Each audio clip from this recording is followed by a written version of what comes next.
Me parece preocupante la situación del señor Castillo como presidente de la República. El Ministerio Público efectivamente ha comprendido, como lo tiene comprendido, como investigado en el delito de tráfico de influencias, y ahora recientemente también ha comprendido en el tema de encubrimiento personal. Nuestra invitada Marianela Ledesma Narváez, expresidenta del Tribunal Constitucional, a la cual le damos la bienvenida y le agradecemos por su tiempo. Muy buenas noches y bienvenida, señora Ledesma. Buenas noches Pedro y Katiuska. Doctora y también Ledesma, para sus seguidores. Buenas noches y bienvenida. Yo quiero partir la entrevista con este recuerdo de su momento al frente del TC cuando se planteó que se incremente el número de votos para vacar a un presidente. Se modifique ese aspecto, cosa que en el Congreso no se dio. Sin embargo, en estos momentos en el Parlamento hay una iniciativa, no en el sentido de elevar el número de votos para vacar, sino de disminuir, al inverso de lo que usted planteaba. ¿Por qué era la necesidad? En la argumentación suya, la necesidad de elevar el número de votos para una vacancia presidencial, lejos de disminuirla para que sea más fácil de alcanzar. Claro, esa propuesta que se debatió en ese momento en el tribunal estaba vinculada con la idea con lo que dice la Constitución, que no puede cerrarse el Congreso en el último año de gobierno. Y la discusión que se dio fue precisamente en ese escenario. Era el último año de gobierno, no podía cerrarse el Congreso, pero sí se podría activar, como que se activó, la vacancia por la incapacidad moral permanente. Entonces, un poco para generar un equilibrio, porque nótese que la Constitución no dice nada en relación a los votos. El número de votos se ha ido construyendo a partir de la jurisprudencia del tribunal y de manera concreta en la sentencia 6/2003, donde el tribunal fija los números de votos que se requieren para determinados actos, por ejemplo, como la vacancia. Entonces, se planteó aumentar el número de votos teniendo en cuenta que la vacancia se estaba planteando en el último año de gobierno y existe la prohibición del cierre del Congreso. En ese escenario se planteó. Ahora, frente a esta coyuntura, doctora Ledesma, tenemos a diferentes partidos políticos y bancadas buscando estrategias para suspender del cargo del presidente Pedro Castillo, en el caso de Renovación Popular, y en el caso de Avanza País, bajar la valla, ¿no? Que sean solo 78 votos. ¿Cuál es su opinión de esta muñeca política que tiene el Congreso de la República? Bueno, primero que la Constitución es un instrumento que no puede ser, diríamos, manipulado según la situación y las conveniencias del momento. Constitucionalmente existen mecanismos por el cual se pueda retirar al presidente por el tema de la vacancia, también por un juicio político o también, por el antejuicio político, o la otra alternativa es ingresar tal vez a un periodo de negociación entre las fuerzas políticas para llegar de repente a una salida armoniosa frente a este impasse que vivimos en este momento. Claro, sin embargo, ¿usted cree que puede haber una salida armoniosa en esos instantes? ¿Percibe usted una voluntad de ambos lados, ejecutivo y legislativo, dispuestos a esa salida armoniosa que tanto soñamos los peruanos? Claro, lo que sucede es que la clase política, y cuando hablo clase política me refiero no solo al Congreso, sino al Ejecutivo, existe un divorcio entre nuestros representantes, que son ellos, con la voluntad o la necesidad de los ciudadanos que hemos delegado en estos señores nuestra representación.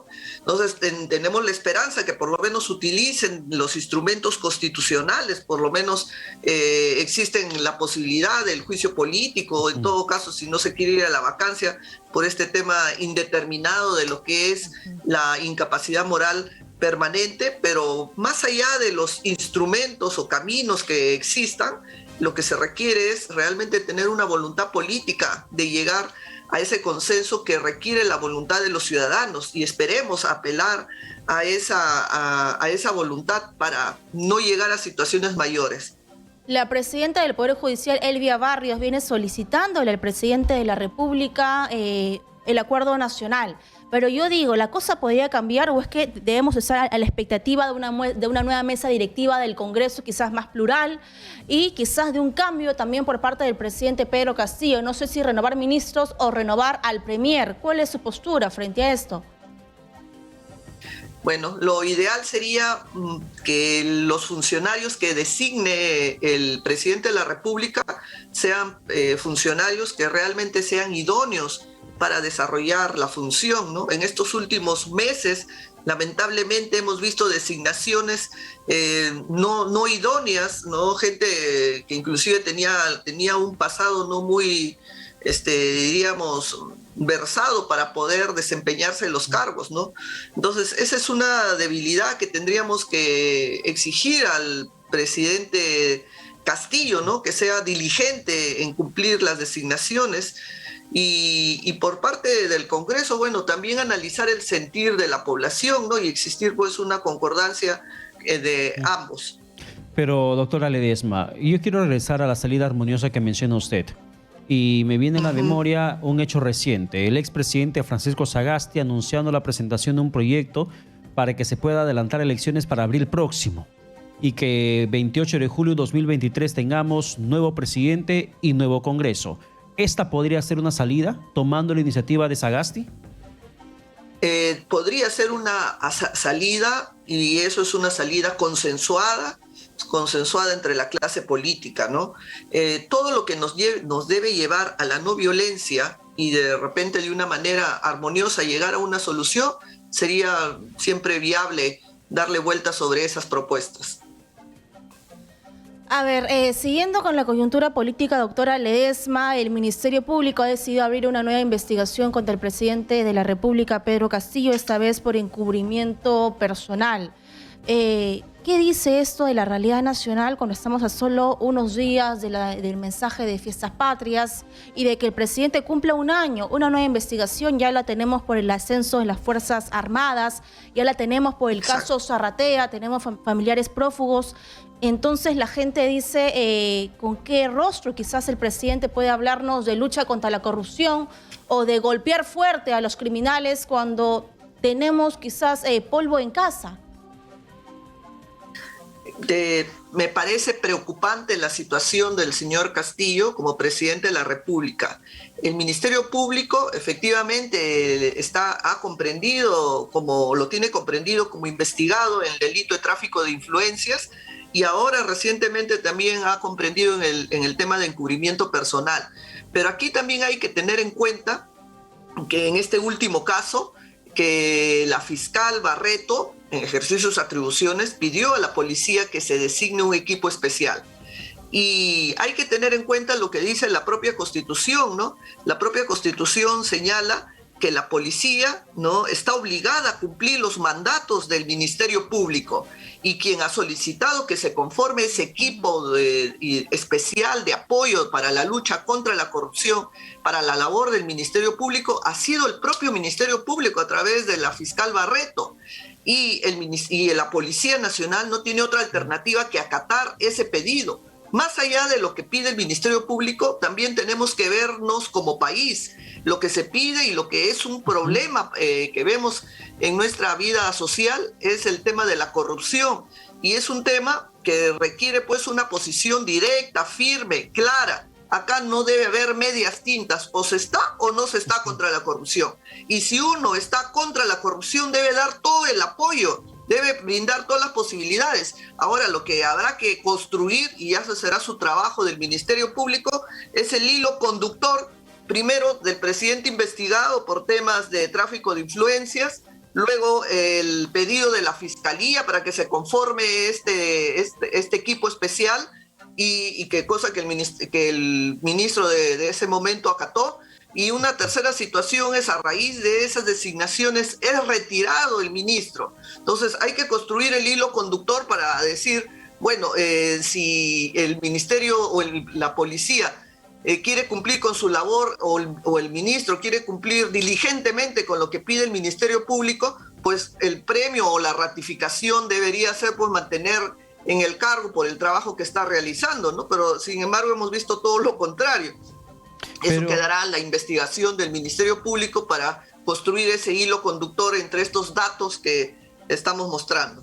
pero, doctora Ledesma, entendemos que esos hechos que se vienen directamente involucrando al presidente Pedro Castillo están motivando que en el Parlamento no solamente se hable de la reducción de votos, un posible escenario político, para que se lo pueda vacar, sino además que se modifique el reglamento del Congreso para que mediante una moción de orden del día se decida la suspensión a través de un pleno. Pero ¿hasta qué punto la Constitución le permite, le da al Congreso esas facultades, doctora Ledesma?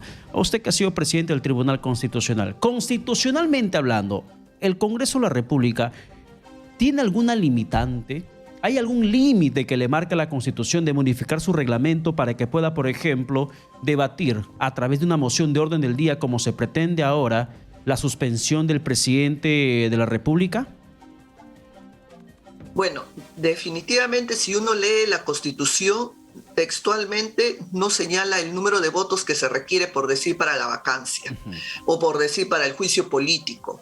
Y es el Tribunal Constitucional, como el máximo intérprete de la Constitución, el que ha fijado ya en el año 2003 cuánto deben ser los votos en la sentencia 6/2003. Y el Congreso, acatando el mandato del Tribunal Constitucional, lo que ha hecho es recoger ese mandato del tribunal en su reglamento.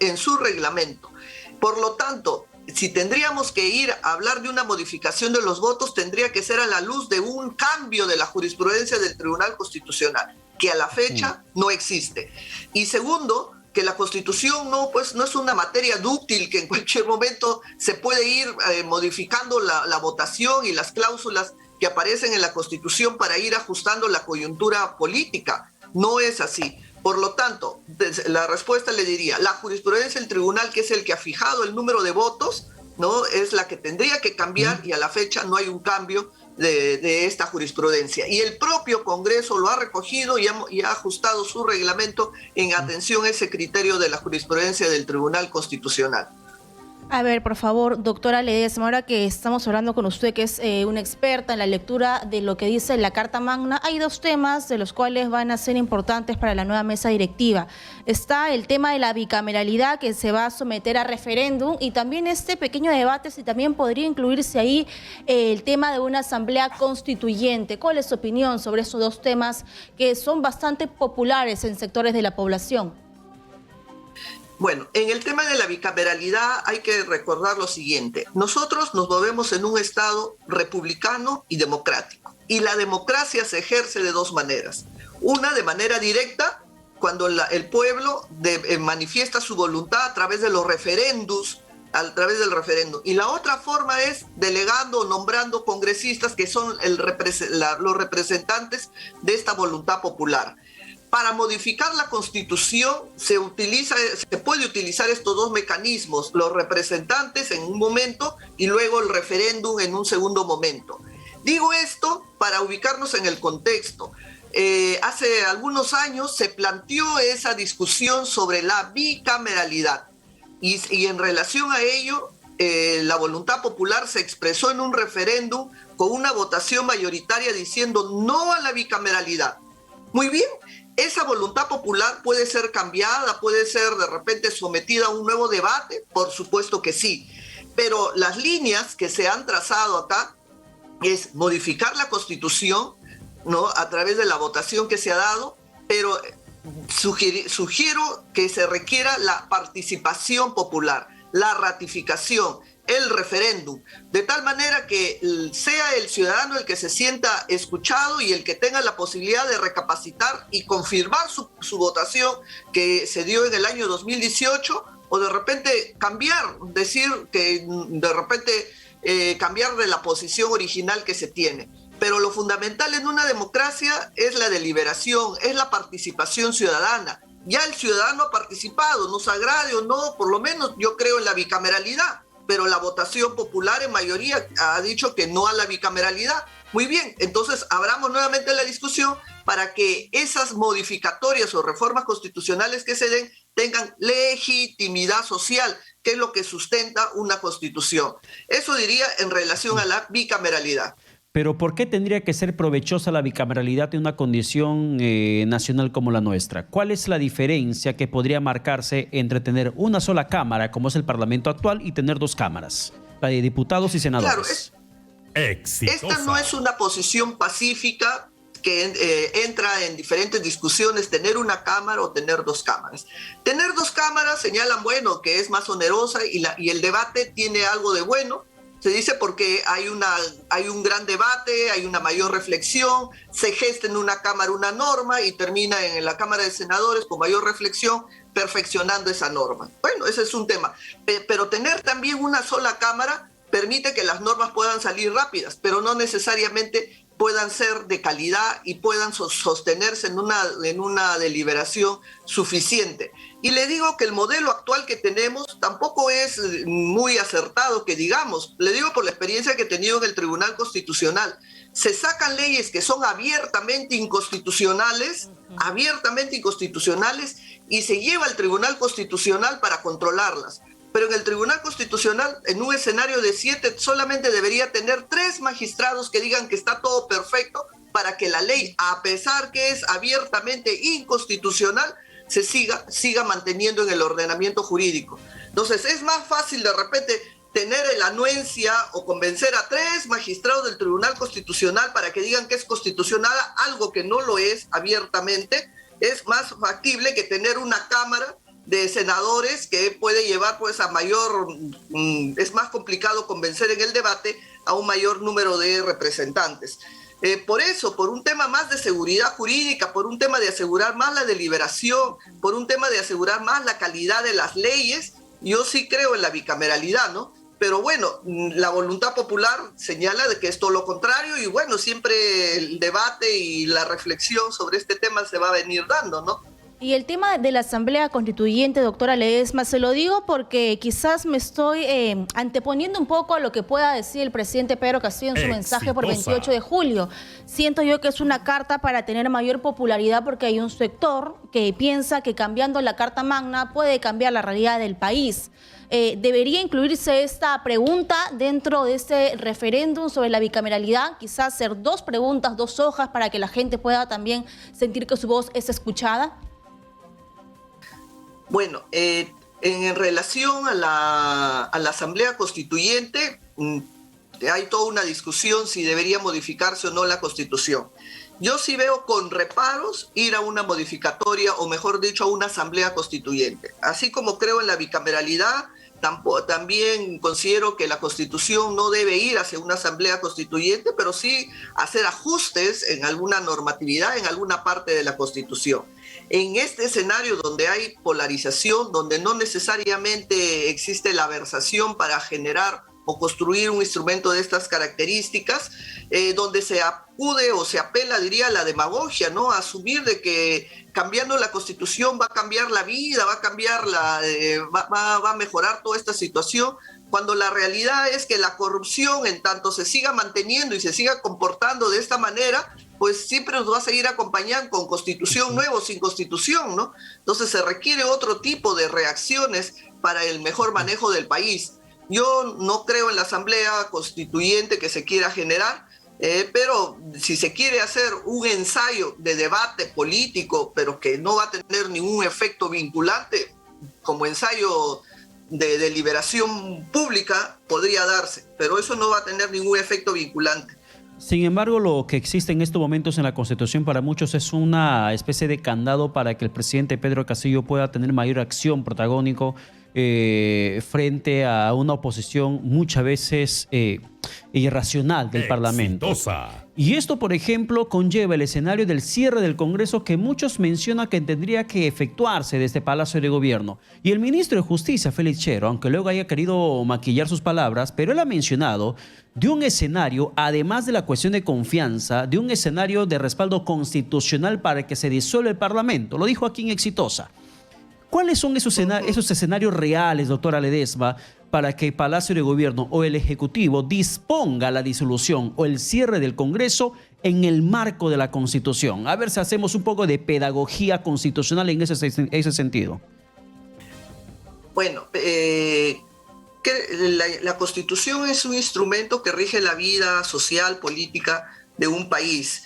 Y la Constitución también en un modelo en un escenario constitucional de derecho, genera que el poder, que es uno solo, el poder es uno solo, se reparta para su ejercicio en diferentes escenarios, ¿no? Para su ejercicio en el Congreso, en los gobiernos regionales, en el Ejecutivo, diferentes.